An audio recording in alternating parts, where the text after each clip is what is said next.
All right. So hello, everyone. Welcome to the October issue of the CIPH Yes Coffee and Tea interview series. My name is Sabrina and IT Director at Wolseley Canada.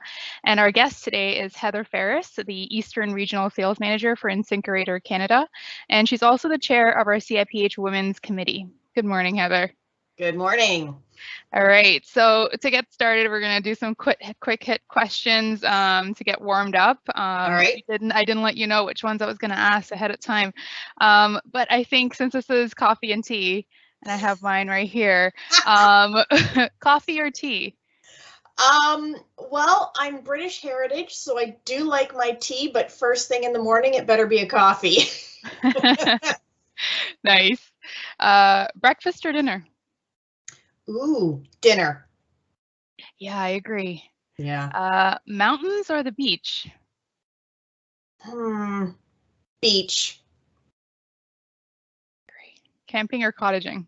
Oh, cottage, for sure. Never camping. Yeah. Some people, you miss the running water, right? Yeah. Pizza or sushi? Sushi. Windows or Mac? Windows. I am not an Apple person. I agree. Yeah. But we might have a lot of people disagreeing with us on that one. Yeah. Dine in or takeout? I used to be dine in, but with COVID, I'm gonna say takeout. Yeah, I agree. I think COVID has made me realize how much I miss the dine-in experience, but I think it's stressful these days. So we're doing the takeout. All right, Heather. So let's jump right into it. Getting into more industry focused questions. Why did you join the industry? The plumbing industry? Well, because I was sick and tired of being a cashier. So my first plumbing job was actually in a hardware store that sold plumbing. It was a home hardware store in Waterloo, Ontario. And they had a very large plumbing showroom department. And I was a cashier, and I never liked cash. I found it very boring, but I found the plumbing, all of the interesting faucets and the bathtubs, I found that very interesting. So I went up to the manager of the plumbing showroom and I said, I want to work in your department, transfer me over. It took a little bit of negotiating, but he did it. He transferred me, and here I am 20 some odd years later. Very cool. It's nice, you saw something that you wanted and you went after it. That's great. So in your current role, can you give us more of a description of what it is that you do? Yeah, so my role is actually a two-part role, which is kind of interesting. I am the Eastern Region Sales Manager for InSinkErator, so I am responsible for overseeing everything from Ontario East right over into the Atlantic provinces. But I'm also responsible directly for Ontario, New Brunswick, Nova Scotia, and Prince Edward Island. So those are the territories that I look after as a sales rep. And then Quebec and Newfoundland, I oversee our agents there. So I have a lot of the manager type roles as far as the agents are concerned, but within my own territories, I'm responsible directly for obviously the sales, for education, for promotion, all of that stuff. Mm-hmm. That's a nice mix of having your direct connection to the market as well as having to manage others. Yeah. So what do you like most about that? Like what do you like most about your role? I like the interaction. I love talking to people. I'm a people person. So I love COVID has driven me nuts. I always say you can't lock up an outside salesperson. Being able to talk to different people, to educate them about new things that maybe they haven't thought of. I find that very energizing, and I love to do it every day. That's awesome. All right. So what prior experience you think has helped you excel in your current role? So I actually have three. And they're going to be a little bit surprising to some people. Other people are going to look at this and go, oh yeah, I totally see that in her. The first thing actually is improv. So when I was in high school, I was part of an improv troupe, and that really broke me out of my shell. And if you ever want to learn how to think on your feet, go take an improv class.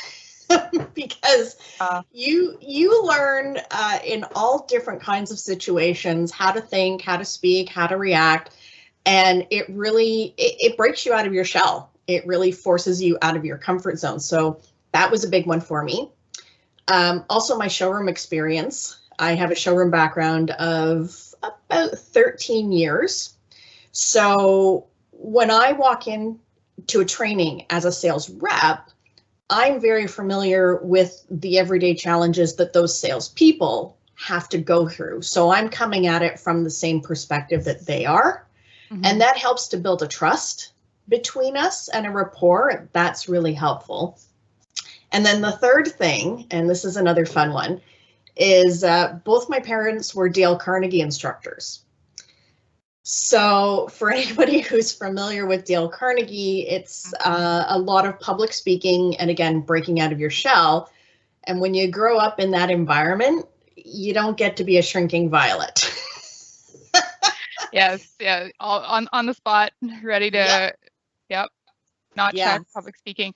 So what I'm hearing is also that if you weren't in the plumbing industry, we might have seen you on Second City. That's totally possible. That's great. So, you know, now that you're chair of the CIPH Women's Committee, you know, you're interacting with Yes, and that's great. Like, what does CIPH and Yes like mean to you and your company? A lot of different things, but there are two really overriding things that we get out of CIPH and we appreciate about CIPH. Number one is the ability to network, and not only network with the people that you would interact with every day. I mean, as a sales rep, I interact with other salespeople and I interact with managers and purchasers, but that's my everyday business. Within CIPH, I also get to interact with other sales reps from other companies that I might not have met, and also people from other areas of the business, so HR, accounting, IT, right? All different kinds of people. So it gives us a much broader perspective as to what our industry is, what our industry does, and the impact that we have and how we can push our industry forward. The other great thing about CIPH is the advocacy. We know, InSinkErator, the company, knows that we have the backing of an entire industry behind this. So we know when things are coming down the pipe as far as any code changes or any new requirements for plumbing that we may have to be aware of. CIPH keeps us up to date on that. They keep us up to date on construction information, which is always very important. And also if there are any changes to bylaws that might be coming up. We've gotten very specific assistance from CIPH with regards to a few bylaws that directly impacted our industry, our product. Mm-hmm. So that's been a game changer for us to have that industry that we can fall back to and say, hey, we need some help with this, and have a whole association come out. It's a great thing. Yeah, having that real partner to help you through. Yeah. So, what would be your favorite activity to build work-life balance? Okay, this is going to sound really basic, but it's really, really hard to do. Dedicated off hours. Mm. So I am one of these people who I have two cell phones. You can't see them on the screen. Okay, well, I'm holding up two cell phones. I know not everybody does that. I know some people use their personal phone for work and vice versa. But for me, it's really, really important to have that dedicated work time and then my dedicated family time. So ever since my son was very young, he knows, okay, at end of mommy's work day, 4:30 or 5 o'clock or wherever it is, that's my family time. So he knows that that's my time with him, and I don't do work beyond those hours. But during my work time, that's my work time. Mm-hmm. So for me, that hard line in my time, in my day, that's really helped me to be able to define, okay, this is my work time, this is my personal time, and I keep a balance that way. Absolutely. And it takes a fair amount of discipline to do that. So Yeah. good on you.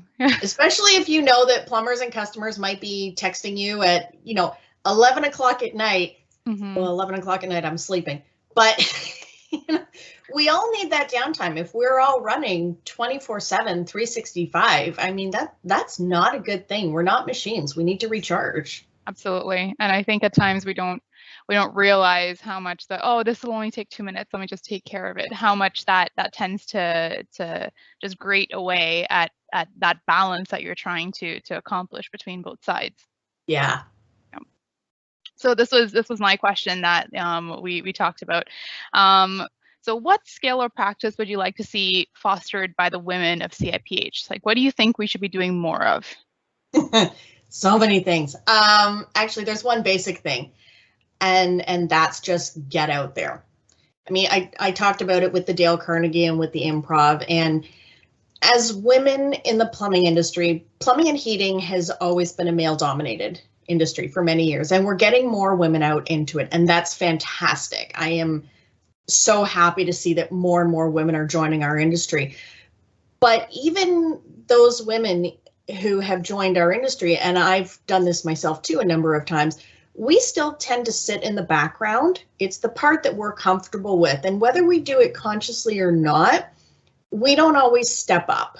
We don't always think about our ideas or our comments as having the weight of some of our colleagues' comments. So we tend to kind of sit in the background and just wait to be told what to do. And if we wait to be told what to do, I mean, nothing's ever going to open up for us. You really have to step out there. And I attribute a lot of that and my journey in that with my improv and my Dale Carnegie and whatnot. But also when I joined Insinkerator, my manager, Drew Molnar, he's fantastic. He's a great boss. Nobody else can have him. He's mine. But saying on the law, yeah. But he has made a real effort to kind of push me out there, and he always asks for my opinions and my ideas, and he's given me that comfort zone to know that, hey, you know what, my idea might be a little bit off the wall, but it might work. So there's no reason I can't jump in and say, hey, I have an idea, or hey, I'd be really good for that project. And that's what we need to do. We just need to build the confidence in ourselves. The Women's Network is great for that because it's a group of women who, I mean, we are nothing but supportive for each other. Our committee meetings, our events, we're all very supportive. We've started a little side French group. For anybody who's interested in practicing their French, you can join us.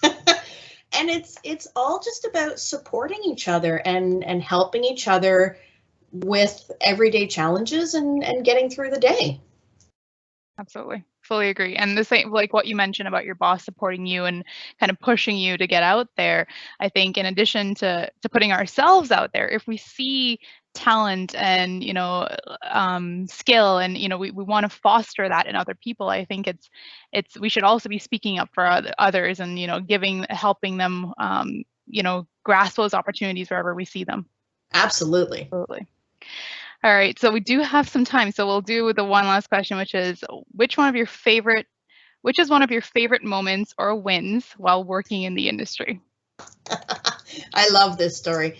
A few people have heard me tell this story before. So at my first plumbing job at the Home Hardware in the plumbing showroom, my boss at the time was very insistent. I had to learn all of the parts. So all of the washers and the O-rings and, all of the pipe valves and fittings. I had to learn it all.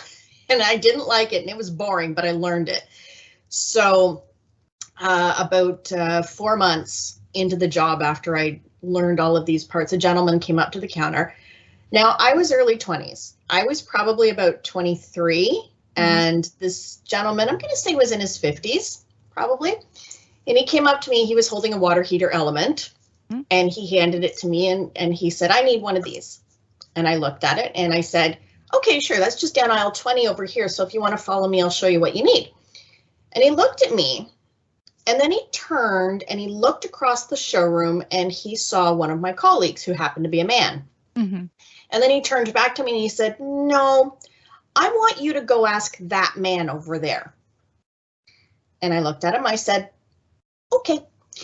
So I left the desk and I walked over to the man. Now, this was the man who had trained me, and he trained me well. So I walked up to him and I had my back to the customer. I walked up to him and I said, Steve, I need you to do me a favor. The gentleman behind me doesn't think I know what I'm talking about, and he doesn't believe me. So as soon as I stop talking, I need you to say, yep, Heather, that's exactly what you do. And I stopped and I waited. And he looked at me and he looked at the customer and he said, nice and loud, yep, Heather, that's exactly what you need. And I walked back to the gentleman and I said, aisle 20 right this way. So, I mean, that was a big win for me on a couple of things. You know, number one, I knew what I was talking about.